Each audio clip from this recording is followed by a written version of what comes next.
ये आकाशवाणी रायपुर है। प्रादेशिक समाचार बुलेटिन के साथ मैं लता देवी चौहान।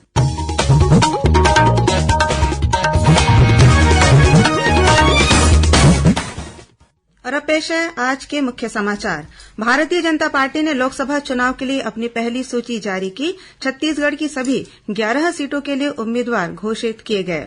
भाजपा ने रायपुर से बृजमोहन अग्रवाल, सरगुजा से चिंतामणि महाराज, बस्तर से महेश कश्यप, कोरबा से सरोज पांडे और बिलासपुर से तोखन साहू को उम्मीदवार बनाया।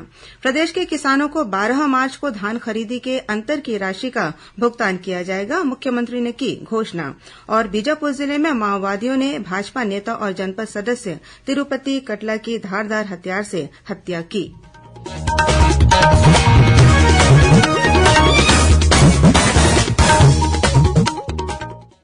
अब समाचार विस्तार से।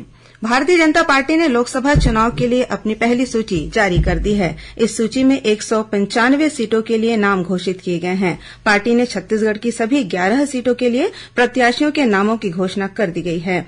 सरगुजा से चिंतामणि महाराज, रायगढ़ से राधेश्याम राठिया, जांजगीर चांपा से कमलेश जांगड़े, कोरबा से सरोज पांडे, बिलासपुर से तोखन साहू, राजनांदगांव से संतोष पांडे, दुर्ग से विजय बघेल, रायपुर से बृजमोहन अग्रवाल, महासमुंद से रूप कुमारी चौधरी, बस्तर से महेश कश्यप और कांकेर से भोजराज नाग को उम्मीदवार बनाया गया है।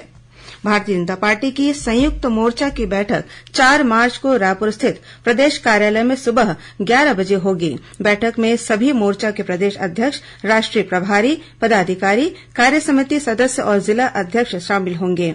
भाजपा प्रदेश महामंत्री और सभी मोर्चा के प्रभारी भरत लाल वर्मा ने बताया कि इस दौरान सभी पदाधिकारियों को अलग अलग जिम्मेदारियां दी जाएंगी। वहीं कल 3 मार्च को पार्टी के सभी प्रकोष्ठों का भी 1 दिवसीय सम्मेलन रायपुर स्थित प्रदेश भाजपा कार्यालय में आयोजित किया जाएगा।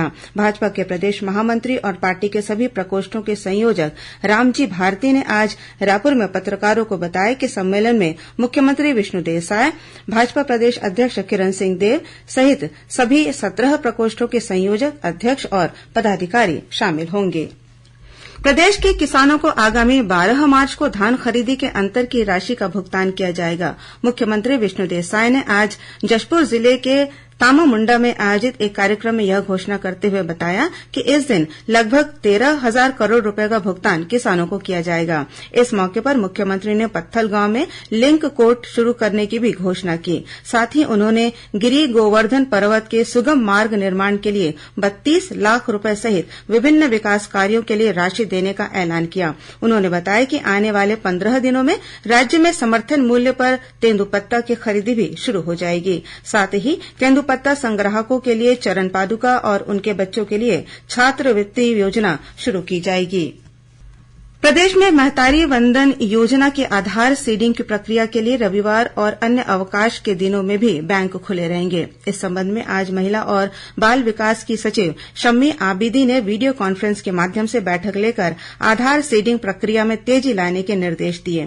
उन्होंने बताया कि राज्य के सभी बैंकों की शाखाएं खातों को आधार से जोड़ने में सहायता करेगी।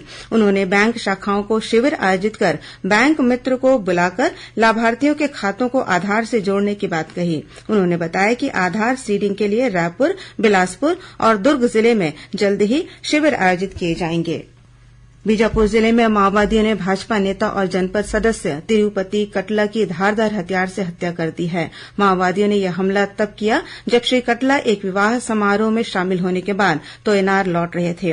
घटना की सूचना मिलते ही पुलिस मौके पर पहुंची और गंभीर रूप से घायल तिरुपति कटला को बीजापुर अस्पताल पहुंचाया, जहां चिकित्सकों ने उन्हें मृत घोषित कर दिया। इस बीच बीजापुर के प्रभारी मंत्री केदार कश्यप और पूर्व मंत्री महेश गागड़ा दिवंगत भाजपा नेता तिरुपति कटला के बीजापुर स्थित निवास पहुंचे और परिजनों से मिलकर शोक व्यक्त किया। माओवादियों के नेशनल पार्क एरिया कमेटी ने इस हत्या की जिम्मेदारी ली है। महंगाई के मुद्दे को लेकर प्रदेश कांग्रेस कमेटी ने आज प्रदेश के सभी जिलों में विरोध प्रदर्शन किया। पार्टी के प्रदेश अध्यक्ष और सांसद दीपक बैज ने राजधानी रायपुर के शास्त्री बाजार में आम आदमी और सब्जी विक्रेताओं से मिलकर महंगाई पर चर्चा की। उन्होंने आरोप लगाया कि बढ़ती महंगाई से आम आदमी का बजट बिगड़ गया है। श्री बैज ने कहा कि महंगाई के खिलाफ कांग्रेस की लड़ाई जारी रहेगी। आज का यह आंदोलन चरणबद्ध तरीके से आगे बढ़ेगा। प्रदेश में विद्यार्थियों के सामान्य ज्ञान में वृद्धि के लिए पाठ्य पुस्तक निगम की पुस्तकों में भारत रत्न और पद्म पुरस्कारों से सम्मानित विभूतियों का जीवन परिचय प्रकाशित किया जाएगा। साथ ही पुस्तक में राज्यपाल, मुख्यमंत्री समेत मंत्रिमंडल के सदस्यों की तस्वीर के साथ परिचय भी प्रकाशित किया जाएगा। छत्तीसगढ़ पाठ्य पुस्तक निगम कार्यकारिणी सभा की बैठक में इस पर चर्चा हुई। बैठक में स्कूल शिक्षा मंत्री बृजमोहन अग्रवाल ने मंडल के कामकाज की समीक्षा की और आवश्यक निर्देश दिए। राजिम कुंभ मेला में कल से संत समागम शुरू होगा। इसमें देश के विभिन्न मठों और मंदिरों के साधु संत, महामंडलेश्वर और आचार्य शामिल होंगे। इन सभी के ठहरने के लिए मेला परिसर में कॉटेज, कुटिया और यज्ञशाला का निर्माण किया गया है। संत समागम के दौरान विभिन्न संतों के प्रवचन भी होंगे। वहीं कल शाम मुख्य मंच में गाथा श्रीराम मंदिर की कार्यक्रम का आयोजन किया जाएगा। इस गाथा में श्रीराम जन्मभूमि के 500 साल के इतिहास से लेकर प्रभु श्रीराम लला की प्राण प्रतिष्ठा तक की कथा सुनाई जाएगी। यह प्रस्तुति एक लाइव म्यूजिकल बैंड के साथ होगी। राजिम कुंभ कल्प मेले में आज अग्नि और अखाड़ों के नागा संत सन्यासियों ने भगवान दत्तात्रेय का आह्वान करते हुए पेशवाई निकाली। यह पेशवाई नगर के विभिन्न मार्गों से होती हुई मेला स्थल पहुंची, जहां विधि विधान से पूजा अर्चना कर भगवान दत्तात्रेय की प्रतिमा स्थापित की गई। इस दौरान विभिन्न अखाड़ों में नागा साधु और सन्यासियों ने अपने पारंपरिक श्रृंगार के साथ अस्त्र शस्त्र का प्रदर्शन किया। वहीं ऐतिहासिक नगरी रतनपुर में आयोजित 7 दिवसीय माघी पूर्णिमा आदिवासी विकास मेला आज संपन्न हो गया। समापन कार्यक्रम में उप मुख्यमंत्री अरुण साव शामिल हुए। इस मौके पर उन्होंने केंद्र और राज्य सरकार की विभिन्न योजनाओं की जानकारी दी। साथ ही मेला परिसर में स्टॉल लगाने वाले विभिन्न विभागों के लोगों को सम्मानित किया। आने वाले समय में भारतीय कानून में होने वाले बदलाव के मद्देनजर आज बिलासपुर पुलिस द्वारा एक कार्यशाला का आयोजन किया गया। इसमें बेलतरा विधायक सुशांत शुक्ला, बिलासपुर रेंज के पुलिस महानिरीक्षक डॉक्टर संजीव शुक्ला सहित विधि विशेषज्ञ और पत्रकार शामिल हुए। पुलिस महानिरीक्षक ने अपने संबोधन में भारतीय समाज की आवश्यकता और भावनाओं के अनुरूप नए कानून की महत्ता बताई। उन्होंने बताया कि नए प्रावधानों को उपयोग में लाने के लिए व्यापक स्तर पर प्रशिक्षण कार्यक्रम और तकनीकी सुविधाएं उपलब्ध कराई जाएंगी। वहीं बिलासपुर के पुलिस अधीक्षक रजनेश सिंह ने नवीन कानून दंड संहिता से न्याय संहिता की ओर विषय पर प्रस्तुति दी। जशपुर जिले के कोदोपारा स्थित पूर्व माध्यमिक शाला के 2 प्रधान पाठक शिक्षक एलबी और सहायक शिक्षक एलबी को निलंबित कर दिया गया है। इन सभी पर शराब पीकर स्कूल आने और शिक्षक कार्य नहीं करने की शिकायत मिली थी। खंड शिक्षा अधिकारी की जांच में शिकायत सही पाए जाने के बाद उनके खिलाफ निलंबन की कार्रवाई की गई है। श्रोताओं, कल रविवार को हल्बी और गोंडी बोली में समाचार बुलेटिन प्रसारित किए जाएंगे। ये दोनों बुलेटिन आकाशवाणी केन्द्र जगदलपुर से प्रसारित किए जाएंगे। इन्हें बस्तर संभाग में सुना जा सकेगा। हल्बी में समाचार बुलेटिन सुबह 7:30 बजे से और गोंडी में समाचार बुलेटिन शाम 6:30 बजे से प्रसारित किया जाएगा। प्रादेशिक समाचार एकांश आकाशवाणी रायपुर द्वारा प्रस्तुत कार्यक्रम जिले की चिट्ठी का प्रसारण कल शाम 6:05 से 6:10 तक किया जाएगा। इस कार्यक्रम को छत्तीसगढ़ स्थित आकाशवाणी के सभी केन्द्र रिले करेंगे। इस बार के अंक में गरियाबंद जिले की गतिविधियों के बारे में जानकारी दी जाएगी। और अब पेश है मौसम का हाल।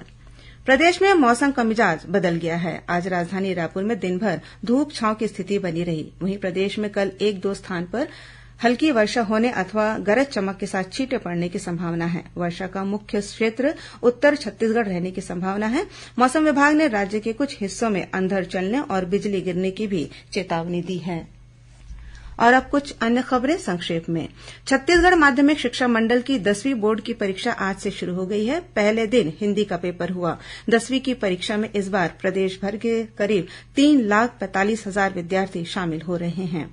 राज्य के शासकीय और निजी क्षेत्र के आयुर्वेद और होम्योपैथी चिकित्सा महाविद्यालय में बीएएमएस और बीएचएमएस पाठ्यक्रमों में प्रवेश के लिए राष्ट्रीय परीक्षा एजेंसी द्वारा 9 मार्च तक ऑनलाइन आवेदन आमंत्रित किए गए हैं।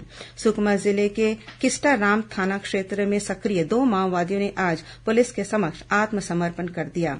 जशपुर जिले के गंजीहाडीह गांव में बीती रात 2 मोटरसाइकिलों के बीच हुई टक्कर में 4 युवकों की मौत हो गई। वहीं एक युवक गंभीर रूप से घायल हो गया है। और रायगढ़ कलेक्टर कार्तिकेया गोयल ने अंतर्राज्यीय दिशा दर्शन और भ्रमण कार्यक्रम के अंतर्गत स्व सहायता समूह की महिलाओं की बस को हरी झंडी दिखाकर पुरी के लिए रवाना किया। इस दल में 100 महिलाएं शामिल हैं।